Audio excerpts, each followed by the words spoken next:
అన్నిటిలోకి చేరిపోయింది విష్ణుతత్వం నరసింహావతారంగా. ఎక్కడ వేలాగితే అక్కడి నుంచి బయటికి రావాలి. అన్నిటా నిండిపోయింది. అసలు ఆ నారసింహ తత్వం ఎలా ఉంటుందో అప్పుడు మీరు ఊహించండి. హిరణ్యకశిపుడు ఇలా వేలు తిప్పుతూ స్తంభాన్ని చూపించాడు. ఇందులో ఉన్నాడా అన్నాడు. మళ్ళీ అదే మాట అడగద్దు. అంతటా ఉన్నాడు, ఉంటే వస్తాడా? వస్తాడు నాన్న, నువ్వు పిలు. ఇప్పుడు కొడుకు మాట కాదని నిరూపించాలి, కొడుకు మాట నిలబెట్టాలి పరమేశ్వరుడు. ఇది ఆయన దయ. పిల్లవాడు ధైర్యంతో మాట్లాడుతున్నాడు, ఉన్నాడు పరమేశ్వరుడు అంటున్నాడు. అతని మాట నిలబెట్టడానికి బ్రహ్మాండమంతా నరసింహమైంది. హిరణ్యకశిపుడు ఆ స్తంభాన్ని ఒక్క దెబ్బ కొట్టి రమ్మను ఇందులోంచి అన్నాడు. అలా అనడం ఏమిటి? పెటపెట చటచట చప్పుళ్ళొచ్చి ఆ స్తంభం బద్దలైపోయి అందులోంచి ఒక్కసారి విస్ఫులింగములు పైకొచ్చి పెద్ద కాంతి మండలం ఏర్పడి కన్నులతో చూడడానికి వీలు కానంత భయంకరమైన తేజస్సు ఒకటి బయటకు వచ్చింది. ఆ తేజస్సులోంచి పట్టుపుట్టం కట్టుకుని స్వామి నిలబడ్డారు.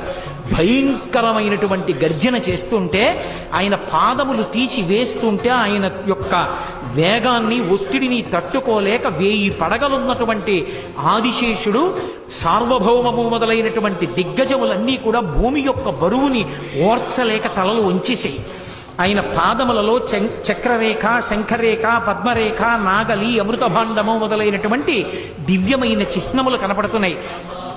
బలిష్టమైనటువంటి మోకాళ్ళు, ఐరావతం యొక్క తొండం ఎలా ఉంటుందో అటువంటి బలిష్టమైనటువంటి తొడలు, సన్నటి నడుం, దానికి పెట్టుకున్నటువంటి మువ్వల వడ్డాణం, ఆ చప్పుడు చేస్తున్నటువంటి గంటలు, మెడలో వేసుకున్నటువంటి ఆహారాలు, అనంతమైనటువంటి బాహువులు, పైన నృసింహాకారం, సింహం యొక్క ముఖం, పెద్ద పెద్ద దంస్ట్రలు, చంద్రుడి కాంతి ఎలా ఉంటుందో అటువంటి కాంతి, భయంకరమైన వాటిని కూడా తెగబోయగలిగిన నాగళ్ళు ఎలా ఉంటాయో అటువంటి దంతపంక్తి, అదిరి పడిపోతున్నటువంటి పెదవులు, మందర పర్వతానికి ఉండేటటువంటి గుహలు ఎలా ఉంటాయో అటువంటి నాసికారంధ్రములు, పుట్టలోంచి పైకి వచ్చి కోపంతో ఊగుతున్న నాగుపాం ఎలా ఉంటుందో అలా ఆడుతున్నటువంటి నాలుక, గురి చూసి చూస్తున్న కోటి సూర్యుల ప్రకాశంతో వెలిగిపోతున్నటువంటి కన్నులు, నిక్కబొడుచుకున్నటువంటి వెంట్రుకలు, పెట్టుకున్నటువంటి పెద్ద కిరీటం, అనంతమైనటువంటి బాహువులు, అన్ని బాహువుల యందు